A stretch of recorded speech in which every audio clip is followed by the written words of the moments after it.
Jerry. Good morning, ladies and gentlemen. It gives me great pleasure to introduce to you today our speaker, Carolyn Dewing-Hommes. That's how you pronounce it. It is, Hommes. well done. Yes. Very good, very good. Carolyn, her husband, and their 3 children, they all have been very active members here at this church for a long time, for many, many years.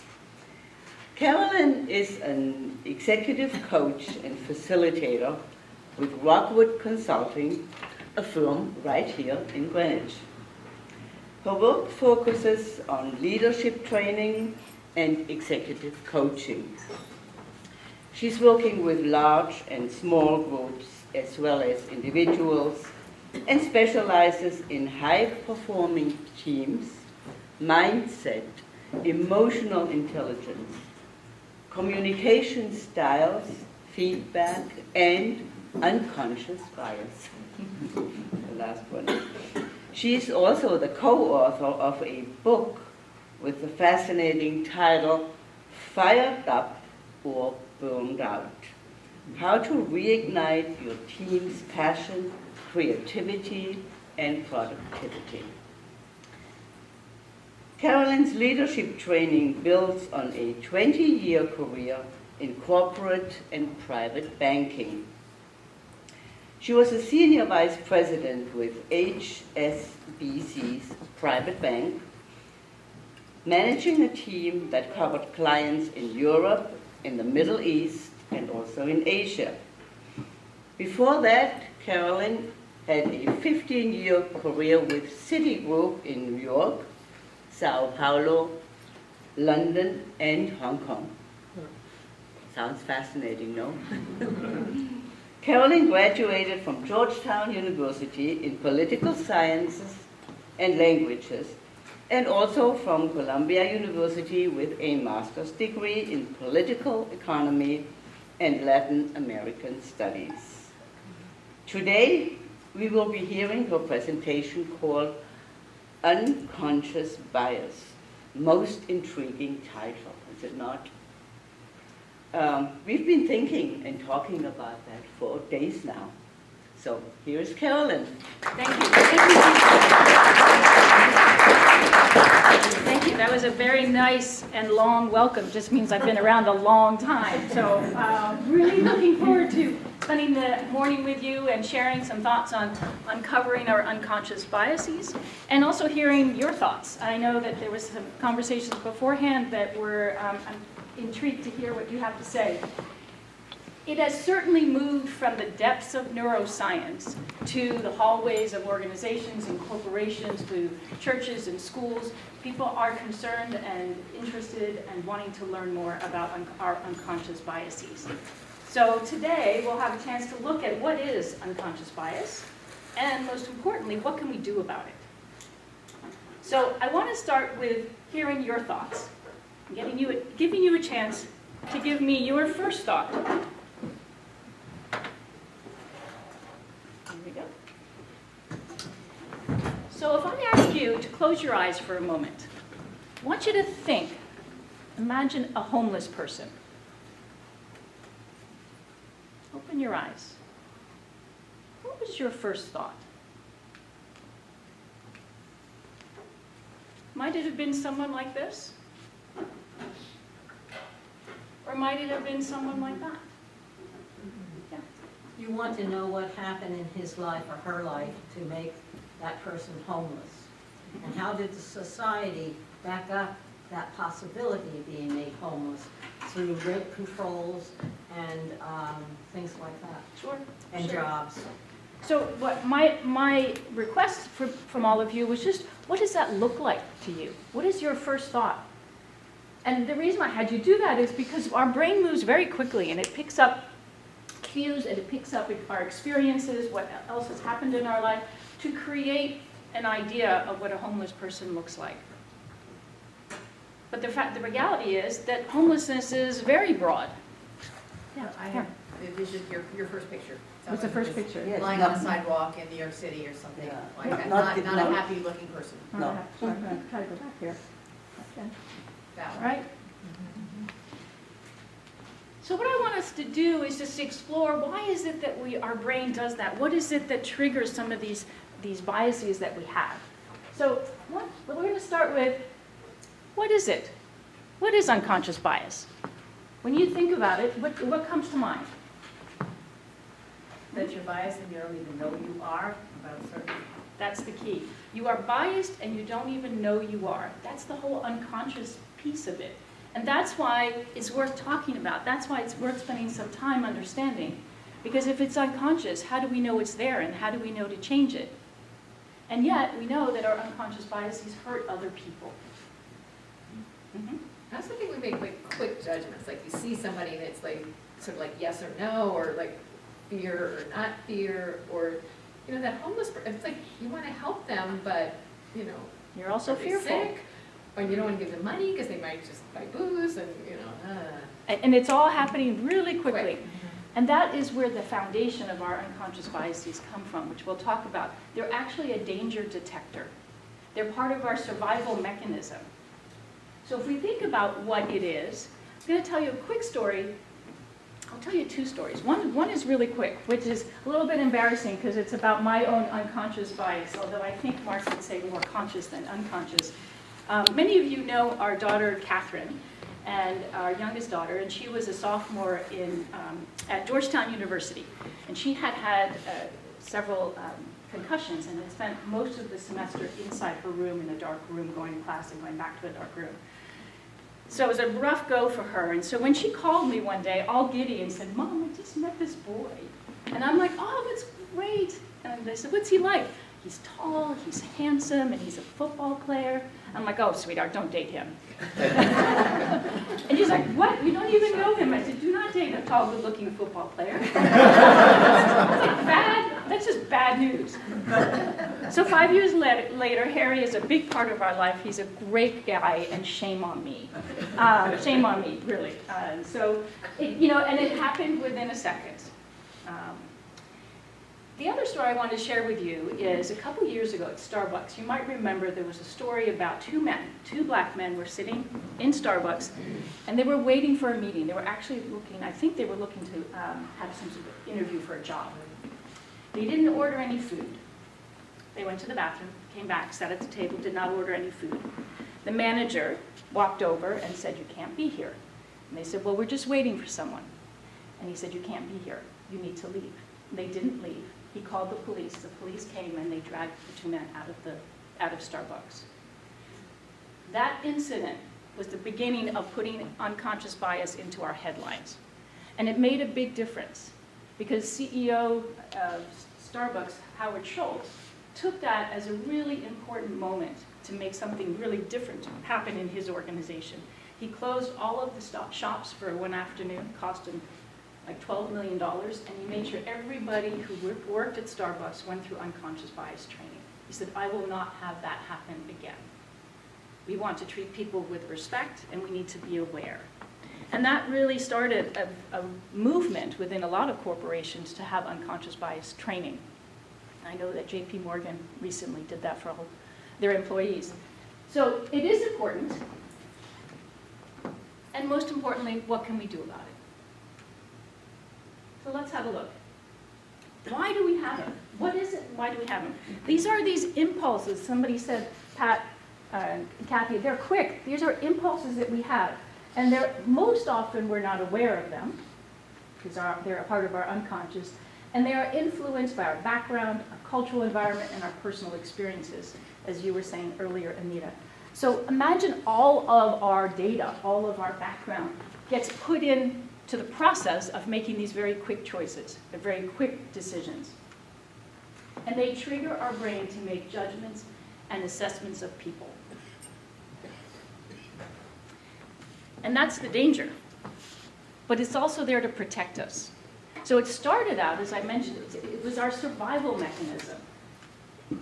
Imagine that we were walking down a path in the woods back in the day, and something came around the corner. We did not know whether it was going to be a bear or a fellow tribesman. Our brain had to respond without thinking, without being conscious. It had to respond and ignite our fight or flight mechanism. And that saved our lives. Our unconscious brain is the powerful part of our brain, and it's our danger detector.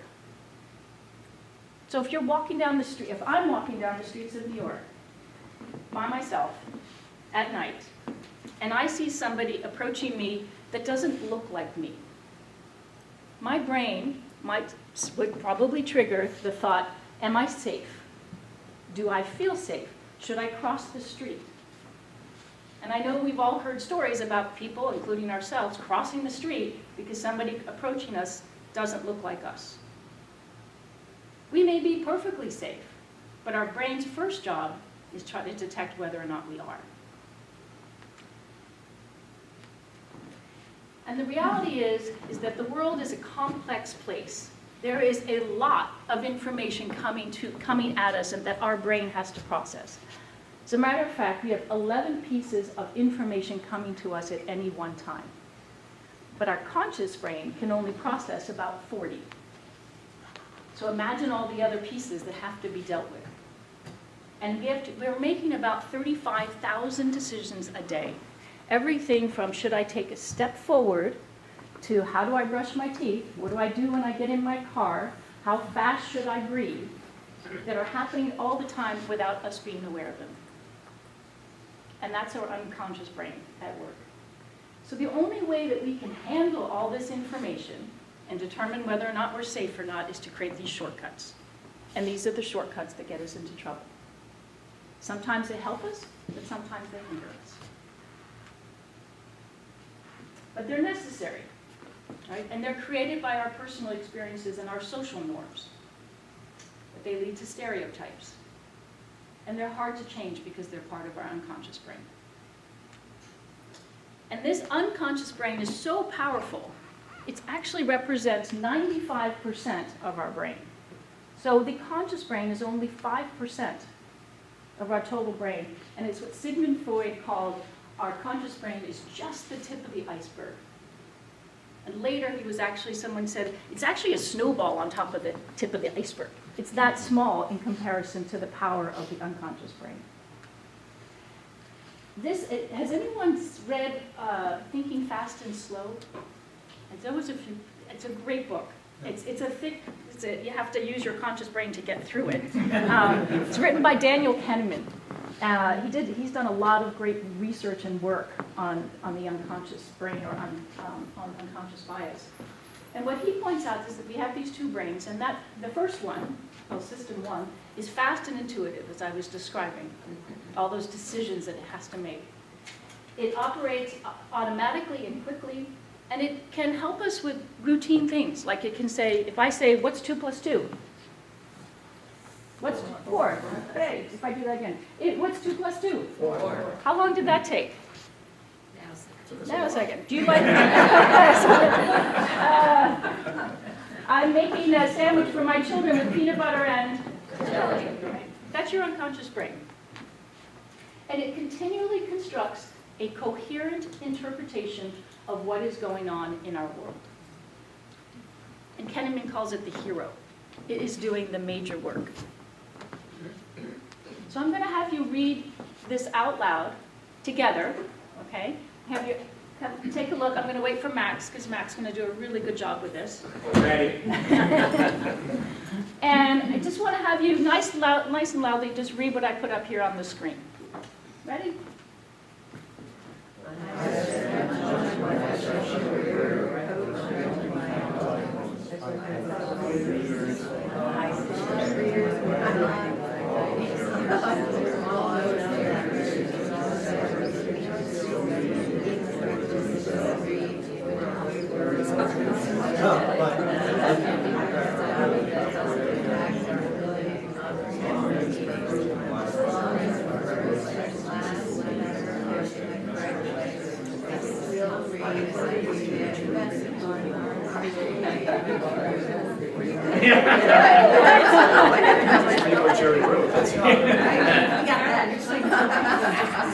I said, can I make a comment Please. about this? By the way, pretty cool, huh? Yeah. Pretty cool. Pretty cool. Yeah. On Facebook lately, I've been noticing on Instagram, someone has been putting quizzes on where the words are reversed. to see if people can actually read that or not, and then you're supposed to rate yourself. Everyone's thinking about this. Yeah. Yes, very interesting. It just in the moment shows you what your brain is doing, Yes. your unconscious brain, that powerful brain. So the fact is that we're talking about unconscious biases and that they're important because if we don't become aware of them, we can hurt other people unintentionally. And that's the other point about unconscious bias. We don't intend to do it. So we have to recognize that we still are doing it. So our powerful brain, our fast-thinking brain, needs to call on our slower, conscious brain to help us out. So our slow-thinking brain is the more deliberate, slower, more logical. It pays attention to activities that demand it. Imagine that you're reading the book Thinking Fast or Slow, or filling out a tax form, or even going for a walk at a slightly faster pace than you normally do. I encourage you to try it. Try to keep a faster pace going. And what happens is your unconscious brain actually needs to call on your conscious brain in order to do it. It's also called on when you have complex problems or controls our thoughts and helps us to decide what to do. And it can help us recognize our unconscious biases and do something about them. So here's the key. We can learn to mitigate our biases for the key decisions that have a big impact. So what I'm going to ask you to do is when you recognize that a decision in your life is important, it's important to you, but it's equally important to somebody else. Imagine if you're hiring somebody, or you're leading a team, or you have to do a performance review, or you have to build a group within the church, thinking about the people you might put on your committee. Slow down. Those decisions matter. And those decisions need your conscious brain to help you overcome your biases. Because typically we're going to hire people who look and think like us. We're going to put people on our committee who who agree with us, right? And those aren't the best results. So by gaining awareness, we can adapt our beliefs and behavior and outsmart the machine in our head so we can be fairer to those around us. It was written by a guy by the name of Banerjee, and I really like the title of his book. It's called Blind Spot, The Hidden Biases of Good People.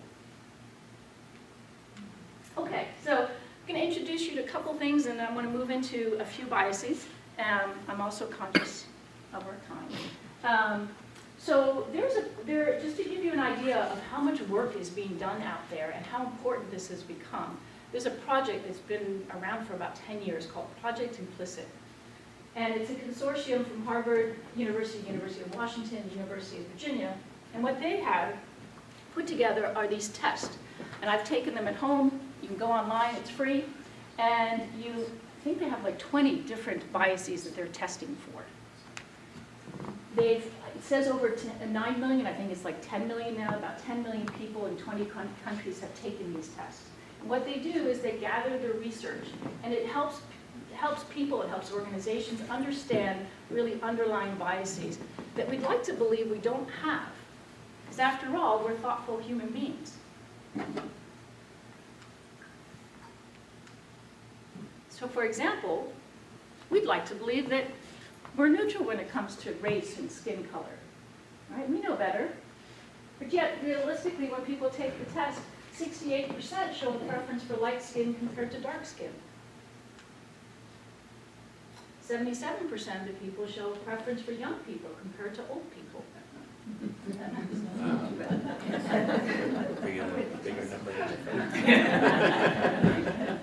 75 people more readily associate male with career and female with family. Not surprising. I know the older folks back there had a nice giggle.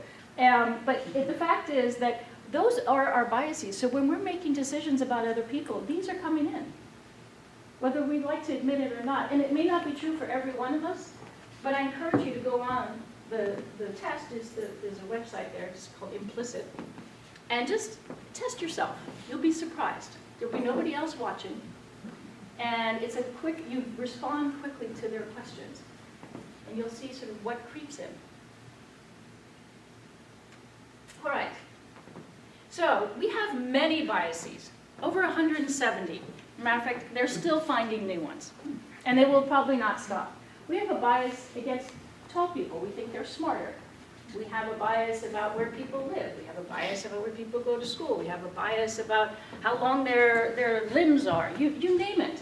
Our brains are processing that. So we're not going to cover all 170 today, but I will share with you 3. And I'll share them with you because you'll recognize them, and they creep into our everyday. So we're going to focus on affinity bias, authority bias, and confirmation bias. Affinity bias. It's the tendency to gravitate towards people who resemble us. And it leads us to create in-groups and out-groups. And some of you might be thinking, I am not a middle school student, I don't do that anymore. But we do. The fact is, go back to my example of crossing the street in New York City, we are constantly looking to feel comfortable and safe. And comfortable and safe are around people that look like us. Maybe physically or mentally, have the same ideas, same background, same cultural background, same religious background. So if you think about the last time you sat in a public place, I know we're not supposed to do that anymore, or not, at least not right now, but think about the last time you sat at an airport or a park bench and you walked over and there was a whole bunch of seats and you could choose one. Who did you tend to sit next to?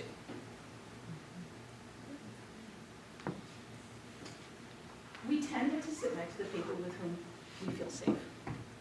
So next time you have the option to sit at a table, find someone who doesn't look like you. Sit down next to them. Have a conversation.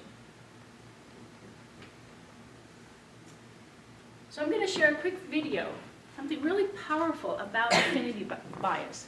It goes back to the 1980s when they were interviewing, they recognized the major orchestras across the country were recognizing that they were starting to have a problem.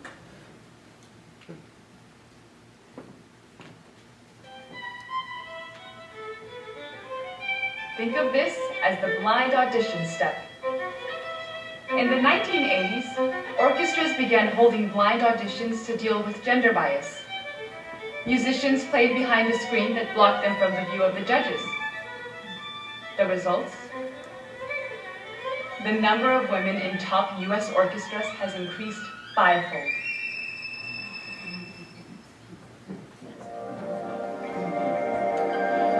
Pretty incredible. Pretty incredible. By not seeing if the musician was male or female, increased the women's participation by 5-fold. There was a glitch in this blind audition, which they had to fix. What they found is they could hear the women walking across the stage with their high heels. And click, click, click, they immediately knew it was a woman. Until they fixed that, the numbers didn't change a whole lot. Then they had women walking with no shoes, no heels. And they found that then people could be much more fair. There was a little note up here at the end of the video about diversity and inclusion.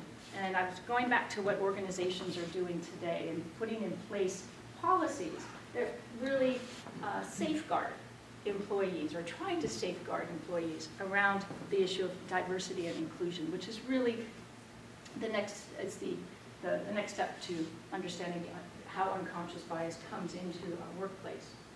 I just want to share with you a quote which made a big impression on me, because it kept, the words just kept being used, diversity, inclusion, yeah, that sounds like a good thing, right? So diversity is getting invited to the dance. Inclusion is being asked to dance. So you can have a diverse group, and you all could walk away from this wonderful talk and say, I'm going to build this most diverse team and not let my unconscious biases creep in. But if you don't create an environment with those people who are different from you feel safe to speak up, feel safe to share an idea, all you have is a group of diverse people. You haven't done anything that's going to really bring out the strength and the benefit of all those diverse thoughts.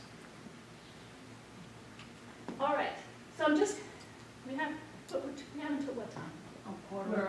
Okay. We'll have a few minutes. I just want to, I'm doing a lot of the talking, and I'd like to get you to start talking to, at least within your tables.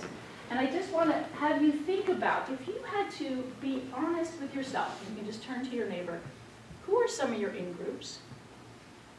Who's in your in-group? And then who would be in your out-group? So just take a couple minutes and have a chat to your partner next to you.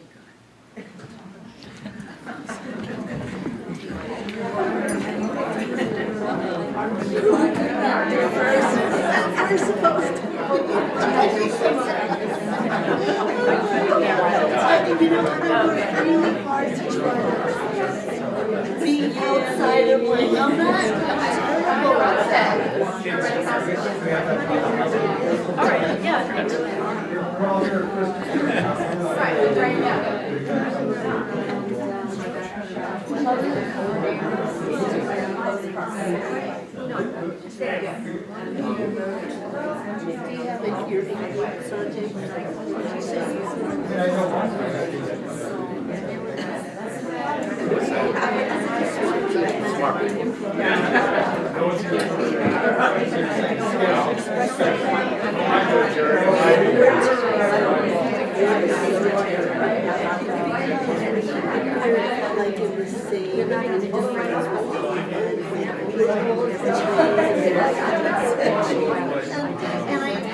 We even had a name for the group at one time. It was called the Asian Beach Club. Every Friday afternoon, we used to go to Todd's Point and have a potluck dinner or whatever it was. Went on for a long time. Went on for a while.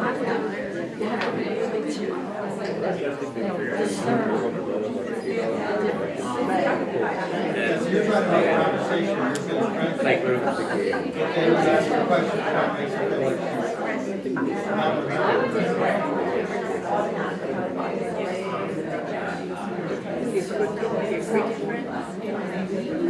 I don't think I have growing up in Britain. Being in Greenwich, I always felt like it was like I really didn't know people in Greenwich until I started spending more time in Holland, much later in my life. Well, that's what I mean. That's Friday afternoon. Occasional Friday afternoon.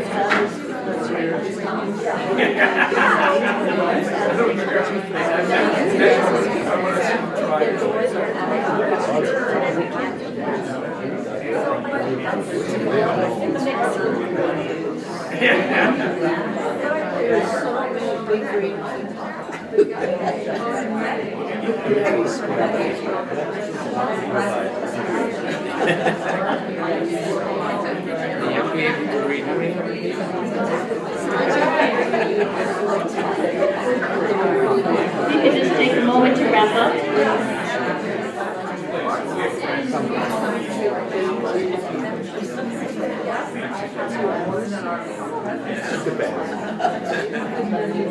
All right. Okay, thanks. I'm going to have you turn your attention back here. Any observations? Anything that you thought, oh, someone else has the same experience, or that makes sense, or wow, that person's a little sketchy. Well, I think today we have different experiences than maybe we had in the day. People are more suspicious. People prey on the elderly. There's ID theft. There's always so many things that you're worried about. So you have to discern the difference between, understanding biases and also not being naive. Mm-hmm. That's a great point. That's a great point. Did everybody hear that? Because the world, going back to the world's a complex place, and it's only becoming and getting more complex. So this isn't about jumping in and saying, oh my goodness, I must be a bad person, I'm having all these unconscious biases. No, it's increasing the awareness. And when might they serve us well, and when might they not? So I like to say, watch out for affinity bias anytime you have anything to do with people. It's that broad. So we talk about, in the workplace, watch out when you're screening resumes. Companies have started taking people's names off the top of resumes because the name will create a bias. When you interview candidates, make sure somebody who's not like you is also interviewing that candidate. You're hiring people, or building teams, or leading, managing people, evaluating others, or choosing who you want to help. You might have a choice and you decide, how am I going to spend my time? Who do I want to help? Chances are, or pay attention. So anytime a decision has to do with another person, recognize where your own affinity is coming from. And who's in your out group? Might it serve me well to spend some time in my out group? Can I bring some of my out group in? Okay, a couple more. So just in terms of mitigation, we sort of touched on all of these. Check your assumptions. Find commonalities with people who are different. Going back to the example of who you're going to sit next to and what could you might say to them that would strike up a common interest. The important thing about out-groups and in-groups is when people are in our in-groups, we see them as individuals. When people are in our out-groups, we see them as a group. They're not individuals. And that's the danger of the prejudices. Those millennials, those tall people, those people from Christ Church, those whatever. We see them as a group and we don't distinguish. And when you don't distinguish is when you fall into the trap of creating those blind spots and those dangerous prejudices. Ask open questions. Oftentimes we think we're asking good questions, but they're actually serving just to validate what we already believe. So speak curious. A great question that I like to share, it's not really a question. If you ever get stuck, it's just, tell me more. There's no judgment in that. What do I know that I don't know? Tell me more. Pause to check your evidence, make sure that it's objective. Examine your feelings or personal experiences. I'll go back to the example of the tall, good-looking football player. My experience with football players are not to be trusted. Wholly my experience. That was my experience. And the cross players. But she dated both, so I learned.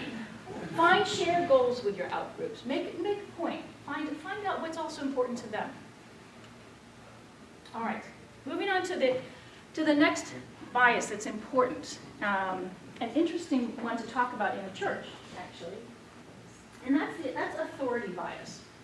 And it's the tendency to attribute greater accuracy to the opinion of an authority figure and to be more influenced by their opinion regardless of actual knowledge.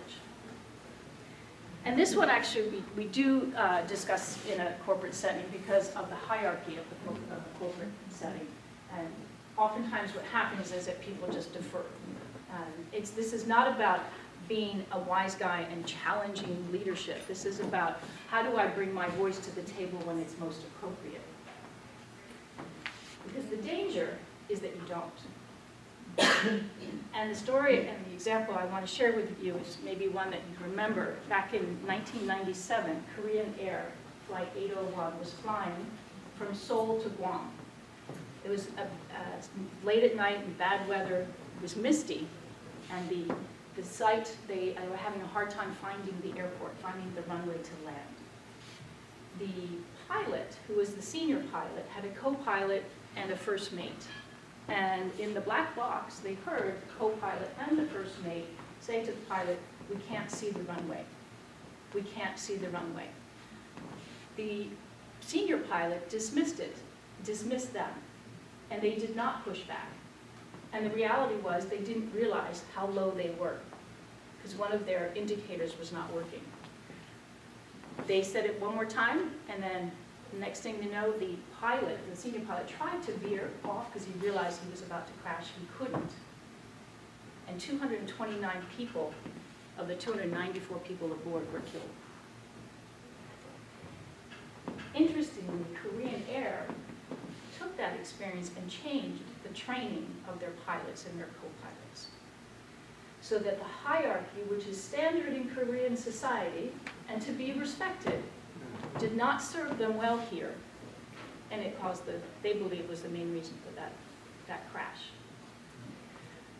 So again, it's not about challenging leadership because I can, it's about challenging when it's appropriate and when I know I have important information. Or I have a different perspective. Or I can add to this decision or this story. So I'm going to ask, it's really hard to get this group to come back, so I'm just going to ask you to take 2 minutes. But I do want you to think and have a chat at your table.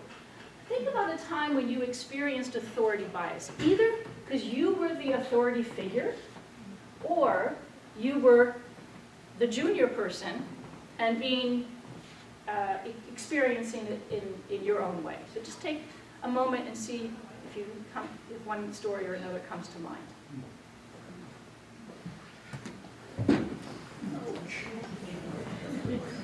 If it worked for a guy that was not way in the highway.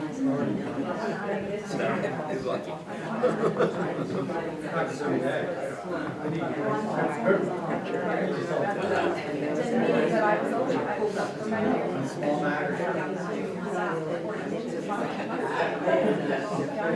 We're equal.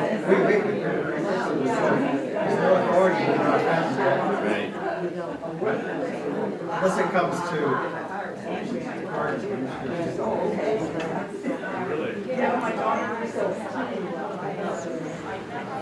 I'm surprised that that plug is on yours. oh, I haven't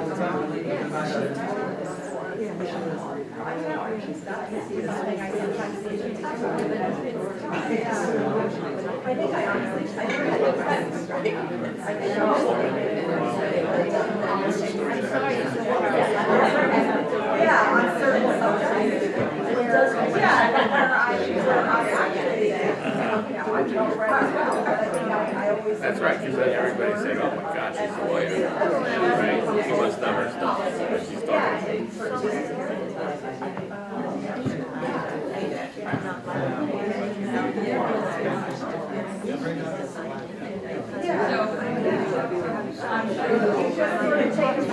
I work for a guy who was on my way to the highway.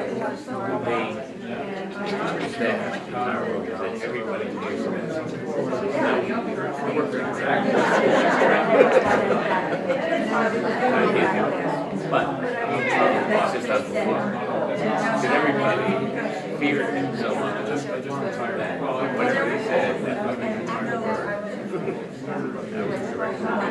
Okay, I'm just going to have you wrap up.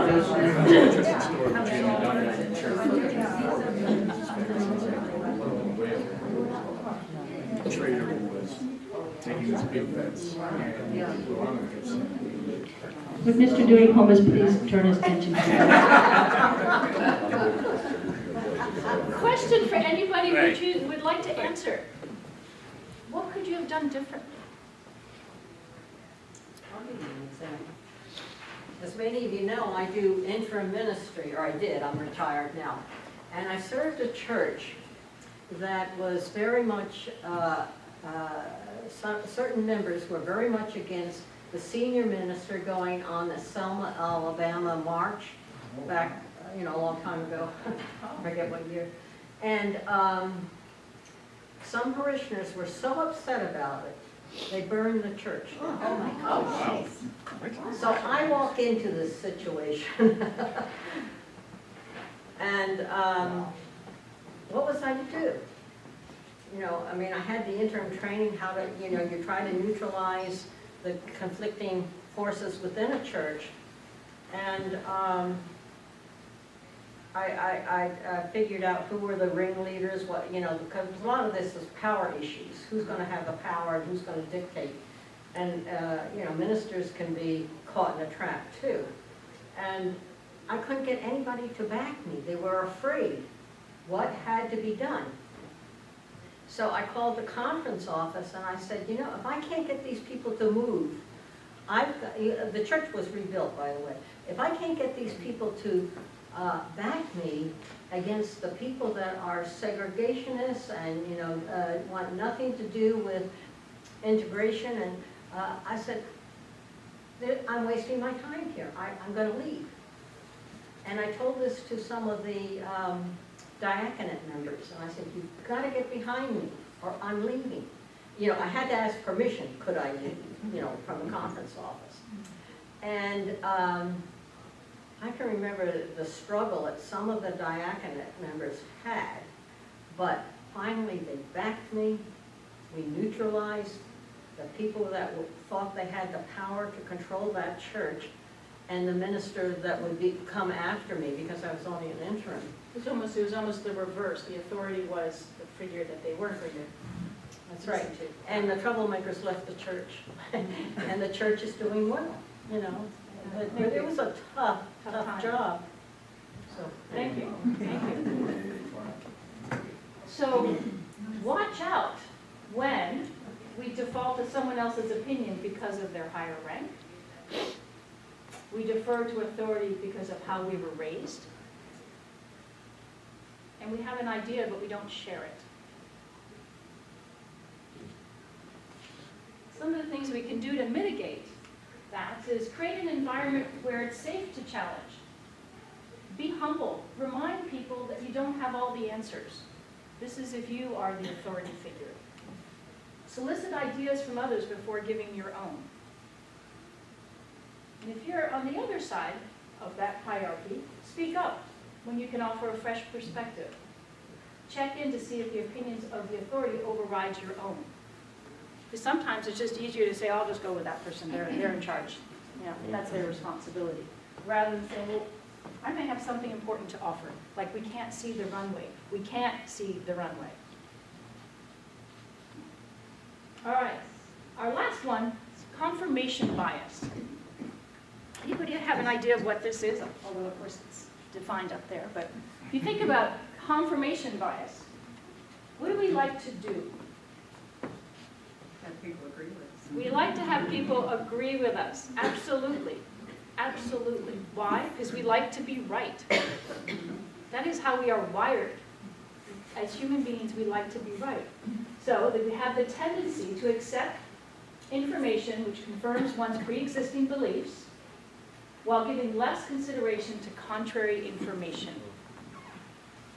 I'll go back to my poor Harry story. It took him at least a year for me to move away from my own confirmation bias, because I was looking for bad behavior in football players. And as soon as I found it, whether it was his or somebody else's, boy, did I latch on to that. You see, this is what these guys did. I had to let go of that and let him be who he is. That didn't have anything to do with my preconceived notion. But we like to be right. And so we look to the world to validate what we already believe. And that's very dangerous. Here's this little cartoon that you can see. It says, I've heard the rhetoric from both sides. Time to do my own research on the real truth. And then you Google it. And the first thing, literally the first link that agrees with you is what you already believe becomes that truth. How often have we done that? You Google something and you go, aha, I'm right. Google is set up to do that. The first things that come up are the ones that match whatever you've done before or what Google figures are Your patterns and your, Yeah. So if you're looking to check in with your confirmation bias, you're going to have to work pretty hard. You're going to have to seek out people who don't share your opinions. You're going to have to be willing to check in with, where does my opinion come from? Is that valid? So, as I said, why? Because we like to be right. Watch out. When we're in a hurry to make decisions in the spirit of efficiency, think of how many times you're in a meeting, you're just like, let's just move on. We've got to get this sorted and move on to the next thing. So what do? We want to be efficient. So, yep, everyone agrees, good, let's move on. Right? Sometimes, depending on the importance of that decision, slow down. Maybe there's somebody who hasn't been heard. Maybe you haven't been paying attention because it didn't serve you well. And we look to reaffirm our beliefs. So, how do we mitigate this one? Evaluate the risk of wanting to be right. Sometimes being kind is more important than being right. I think a minister once said that. Right? We're so wired to be right that we'll dig in our heels and without even looking at the other information. Proactively listen for the whole message. Goes back to those, find some great open-ended questions that you put in your back pocket that you use and take out. Things like, well, tell me, why is that important to you? As opposed to asking leading questions. I'm just going to give you an example of it. I'll come back to it. But just find ways to get other people to share with you what they think rather than you inserting. Gain perspective by sharing your ideas with someone who has a different opinion, which you mentioned. Remain open-minded. And imagine that you're an independent consultant reviewing that situation. Step out of your own shoes. Step into someone else's shoes, or just be independent. Or ask yourself, what would a wise old friend say to me here? The ability to remove yourself from your own biases. All right. So, to finish up, I'm going to say, we could beat ourselves up and say, gosh, we have lots of biases, and aren't we bad people, and don't I need to I have a lot of work to do after this lunch. The fact is, it's a universal reality. If you have a brain, you are biased. Our unconscious bias is automatic and unintended. For the most part, very much unintended. It's just hard to catch yourself because it's unconscious. And they can help or hinder us in our interactions and relationships with people. So just a quick reminder, we call it the triple A's. First is awareness. Be aware that you have them. Second, pay attention, especially when the stakes are high and the implications for others are important. And then finally, take action. Learn to break your own patterns. Change your experience. Unlearn what's become automatic for you. Sit next to somebody different the next time you're at the airport. Find a new way to gather data and knowledge. Start to build a new knowledge bank.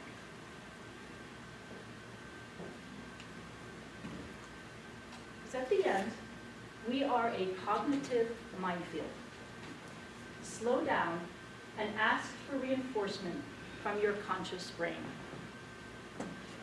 Maintaining one's vigilance against biases is a chore, but the chance to avoid a costly mistake is worth the effort.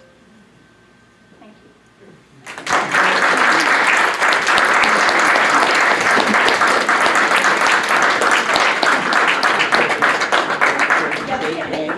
That we can do. We want to thank Carolyn. Was this not a perfectly fascinating presentation? We learned a lot, I'm sure, gave us a lot to think about. And what you also did, Carolyn, you got us to talk to one another. Excellent. Continue the dialogue. Thank you. Thank you. Thank you. Thank you, everybody.